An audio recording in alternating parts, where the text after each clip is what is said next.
Breakthrough. I remember the very first bigger show that I did in front of what felt like 8,000 people, probably were 80, and I was carrying all my homemade props to the front, plywood, and my knees were literally shaking. Literally, I had no control. It was amazing. And then a great thing happened. I started to do my performance, and I was suddenly completely calm. I knew I'm home. This is it. And that was at the age of maybe 14. So I consider myself to be very, very lucky, having found my calling in life. I'm an engineer also, at least I studied it, but then I turned full-time magician and speaker. And what I find curious, and this is part of the reason why I'm here, I think it's very curious that people like me actually do have a job.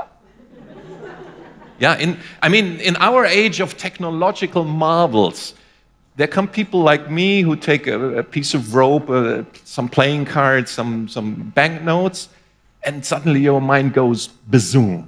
What's happening? And using illusions that in part are several hundred years old. I think that tells us a lot about how we work as people. The title, Reality and Other Illusions. And let's start to look by what is it a magician do? What is a magic trick really? And a magic trick would be like, the definition I can give you is probably the best by one of the great masters of our art, Arturo de Ascanio from Spain. He said, a magic trick is the contrast between an initial and a final situation. What does he mean by that? Let's use a practical example. Standing in front of you with both my sleeves rolled up, a 10-euro note in my hands. That would define our initial situation. You can see both empty hands, you can see the note. I very slowly fold it. Now 5 euros, 2 euros 50, 1 euro 25. If I fold it again, half of that. But once I unfold it, the 10 becomes 20, the 20 becomes 50, the 50 becomes 100. And that, again with the sleeves rolled up, you like that one, right? Now that is the definition of the final situation. What makes the magic trick is the space in between, because these are obviously real situations. You saw the 10, you see the 100. What happened in between is that your mind, the way you perceive the world, the way you learned about the world, doesn't have a really good explanation how we came from A to B. Because, of course, there's a secret C, so I went from A to C and from C to B, but that's just the method. The interesting thing is then a magic trick obviously has not so much to do with what happens here in reality. A magic trick has a lot to do with what happens to you as a spectator, as an audience. And let's have a better example of this. And for this, I would like to call on a courageous gentleman. This is Loris, somewhere in the audience. Loris, if everyone gives you an encouraging applause, please join me here on stage. Loris, ladies and gentlemen. Hi, thanks a lot. And Loris, I should say that your help is very much appreciated. In fact, I would like to make you a little gift of this brand new 100s. I would like to. Cannot afford it, really. But Loris, for the moment, let's pretend this is yours. Yep, pretend. Because if some cheating is about to happen here, in case, and chances are pretty good, then it's not your money. You don't have to be concerned.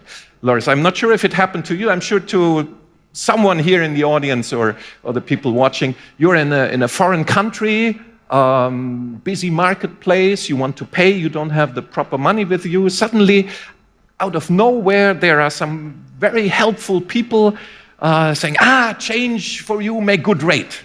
Wonderful. Yeah, you heard about this or something? And your life experience, Loris, will tell you that you should not trust these people completely. Rather, not at all. But then you say, okay, but if I watch really closely, so let's try what happens. But in this case, it's not me that will count the money. We make it even fairer. You will count the money. So please, one by one, onto my hand. This is 1, 2, 3, 4, 5, 6, 7, 8, 9, and 10. And Loris, for those sitting further away, feels like real money. They're all single. There's an envelope there. Could I ask you to have a look inside, make sure it's empty, keep the envelope open for a moment.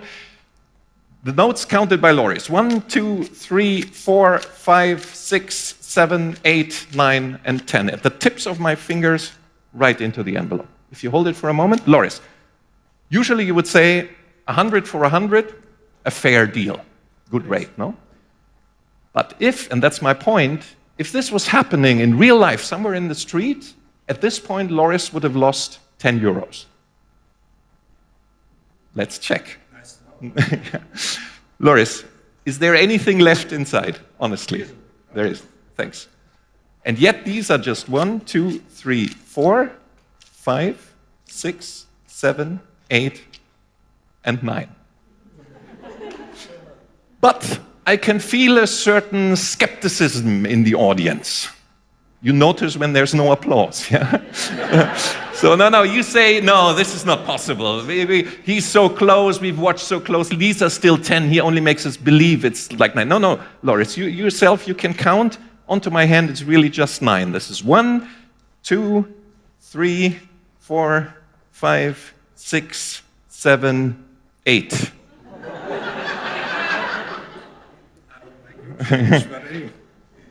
Wait, 2, 4, 6, 8. Anybody know this guy? No, Loris, it's okay. I mean, let's not fight over 10 euros or 20. I have an idea. We have some more. Loris, if you hold your left hand like this for a moment, please. Let's just take one of these and say this is number 1. Okay, and we add like 2, 3, 4, 5, 6, 7, 8, and 9. And then we put one more from here, so now we have 10 again. Or 11, or 10. Maybe you count onto the wallet. I don't touch anything. So there's 1, 2, 3, 4, 5, 6, 7. Now, what is this again that you're studying? Well, no, Loris, this is not about you. Just let me put aside the rest, because sometimes, sometimes you think it's just 7 here. I mean, it feels like 7. If you check, they're all single, yes. But let's count just to make sure. So if you hold this, everyone can see. So this is 1, this is 2, 3, 4, 5, 6, 7, 8, 9, 10, 11, 12, 13, 14, 15, 16, 17. I knew there was one more. 18 for 100. Very good rate, Loris. But all my money. But the applause that we share. Thanks so much. Thanks so, Loris.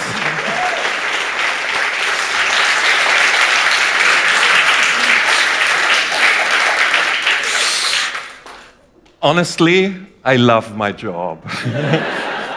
Just see me in a bank.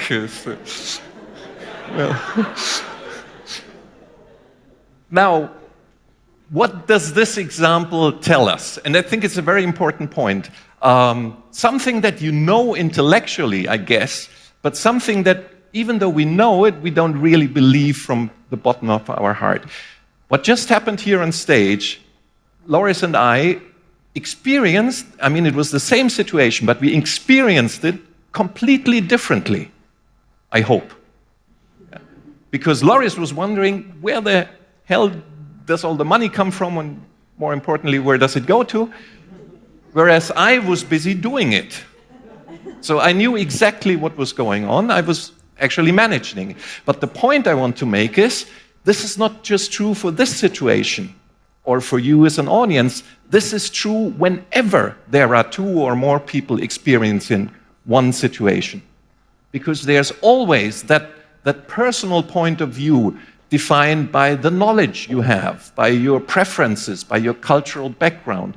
Whenever 2 people experience the same situation, it's not the same for them. The result, the impact on each of them is different. And this is something we should know. Yeah, we know sometimes, yeah, there's quarrels starting over this, but yet we cling to our own view and saying, yeah, well, he's wrong. Yeah, not me. And in fact, we're both wrong, or everyone is, because we are not made to perceive reality, if it is out there somewhere, perfectly. We are not made for that. We're not capable for this. Instead, what we do, and the magic shows us this, we have a model of the world in our head, a model of what's happening around us that we create, and that we frantically try to keep up with what's outside through all the input that we get with our senses. But again, this is defined by our background, our knowledge, by so many things. And there's a very important point here that I cannot stress enough. This model, and there are a lot of students here, this model, who is responsible for this model? Don't blame your teachers, don't blame your leaders, be they political or religious or whatever.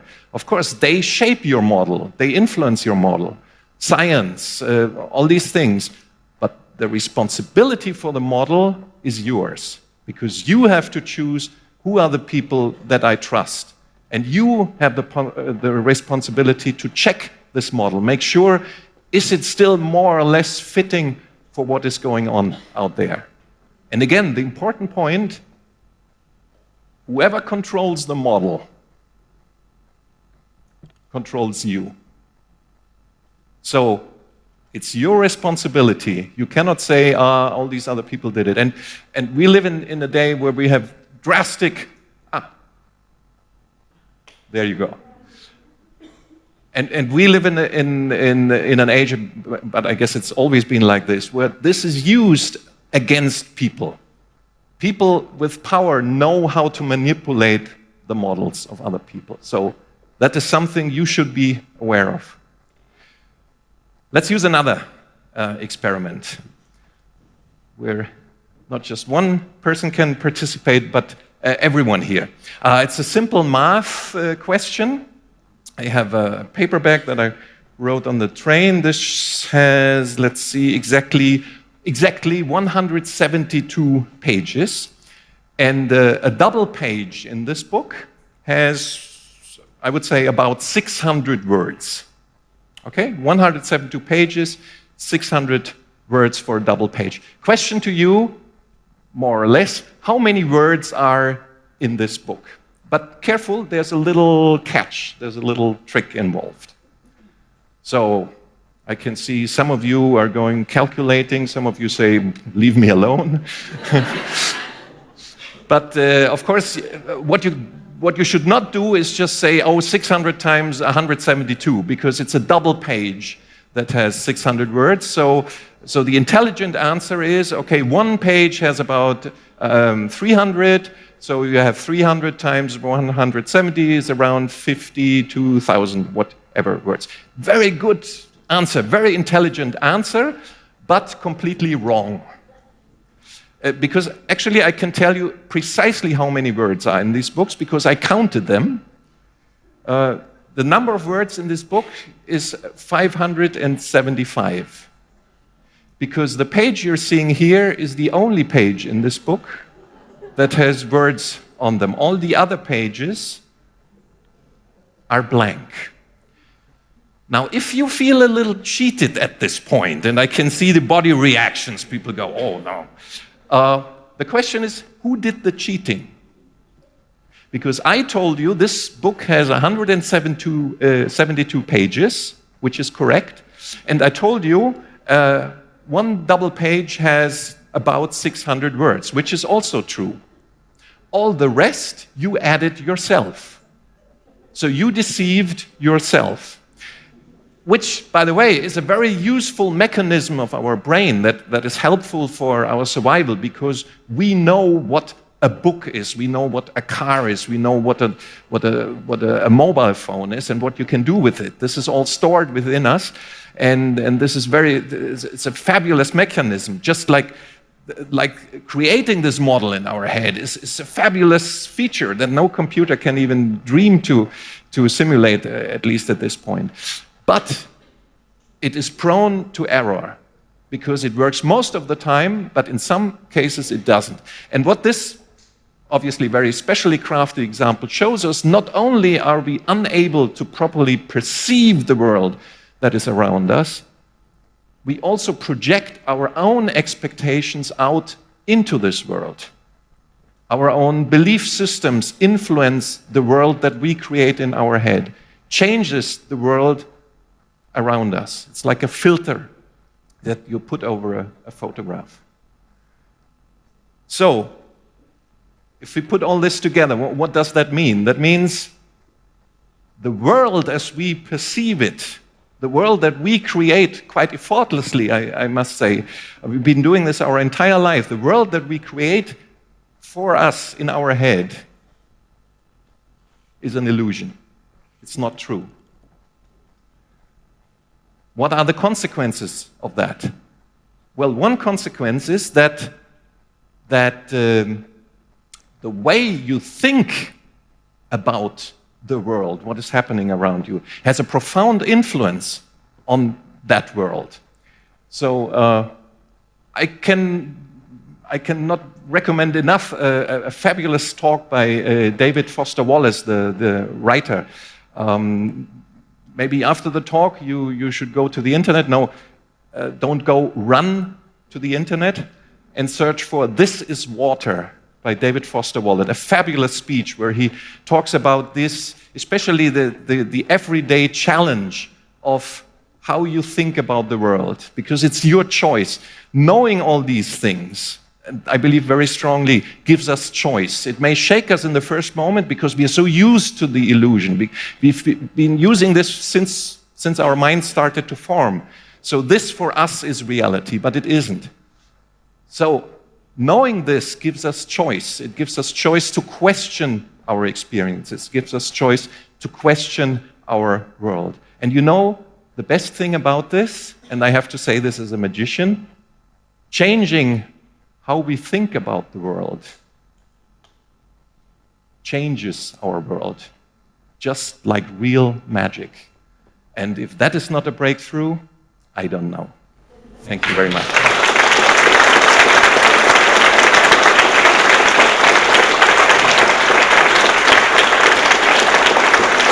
Thanks to Lauris once more.